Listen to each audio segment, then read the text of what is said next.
Hi and welcome back to my channel. Today I'm going to show you my digital planner setup for the upcoming year and give you a quick tour of what is in my planner, how I get it set up, and what's new since last time I did one of these planner tour videos. I'm also going to show you how I use some of my templates and what I do with the divider sections. If you're new to digital planning, I also have a free planner you can download and try out. So I make all my planners myself with the help of my husband Dan, and every year I choose a main planner, and I also use different planners for my Plan With Me videos. I do like to keep everything in one place in my main planner though, so whenever I use a different planner for a video, I copy and paste the info into my main planner, and I also add the entire page to my decorated spreads section. I was debating on switching to a portrait planner because they look better on a mobile phone when syncing across different devices, but being self-employed, I'm basically at home 95% of the time, so I'm practically always using my iPad. I'm kind of used to having it in landscape mode now, so I think I'm going to stick with a landscape planner.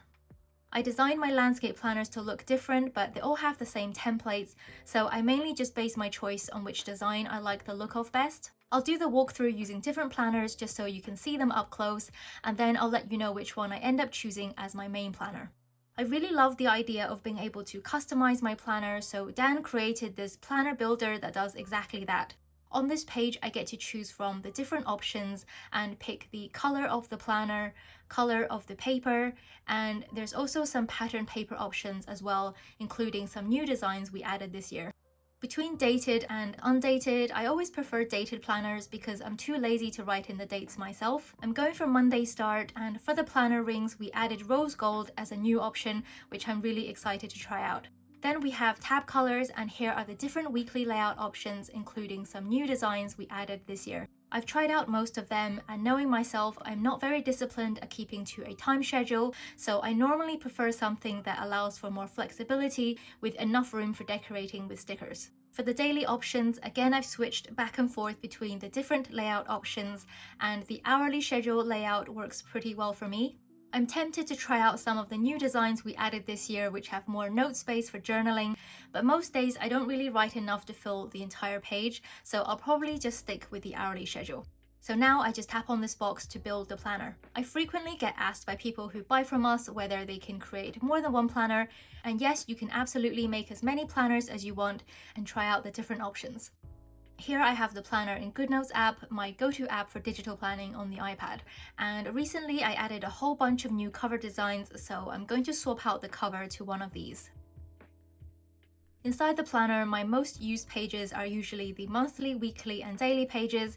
I personally like having both weekly and daily pages, but the planner builder does allow you to opt out of either one of them if you don't need those pages. One of the first things I do in a new planner is fill out the goals section. I think my goals for the upcoming year will be largely similar to the ones I had for the past year, like working on my health, making more products for the shop, and carrying on with my social media. I am adding a new goal to try and travel a bit more this year because there's so many places we want to visit, and unless we make it a priority, we somehow just end up working all the time, and that is definitely not the lifestyle we want. The projects tab is similar to the goals tab. There's a dashboard linked to the individual project pages.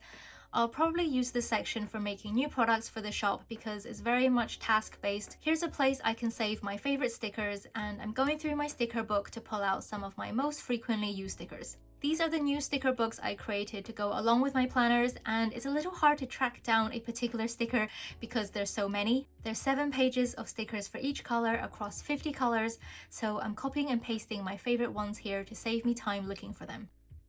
I've been working on developing good habits and having a positive mindset, and I really want to start making more use of my monthly pages. For each month, I have an overview and reflection page, as well as various trackers for mental and physical well-being. Sometimes I get lazy and forget to fill these out, and I find it works much better if I set aside some dedicated time each day for doing these.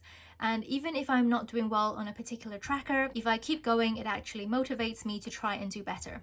I also hope to manage my finances better and cut down on any unnecessary spending. Here are the other templates linked on the homepage. When I set up a new planner, I like to drop in my key dates and birthdays for the upcoming year. I also copy over my passwords and contacts info from my old planner. These other templates can also be found under each of the tabs along the top, and what I do with these is either write on them directly or I duplicate the template and add it behind a divider page. For example, I will dedicate one of my dividers to the Happy Downloads shop, and in this section I copied some of these untitled templates to create my own pages. I added a checklist for new products that I want to make. This is going to be a color-coded work hours tracker, and this is a spending tracker for any one-off shop-related expenses. And then I just have some note templates that I copied over from the notes section. For my travel goal, I'm also going to add in the separate travel expansion pack behind another divider. I created a bunch of these expansion packs, and they're basically just a set of extra templates hyperlinked to an index page. This is the custom section in my planner, and I'll quickly show you how I use these. So each of these boxes are hyperlinked to its own page, and let's say I wanted to use this challenge tracker for different things. I can export this template as an image and then add it to my custom section page like a sticker. I can do the same thing with a different custom section, but this time it will be my declutter challenge. Now I have these separate hyperlinked pages for both challenges, and I can just write over the templates like normal. I'm not going to show you each of the templates in detail because that would take too long, but here are some of my favorite templates that I found useful this past year. If you don't need the extra templates, you can opt out of them by selecting the minimal choice on the Planner Builder page. If you're new to digital planning, I have a free planner you can try out, and this has monthly and weekly pages dated for the whole year.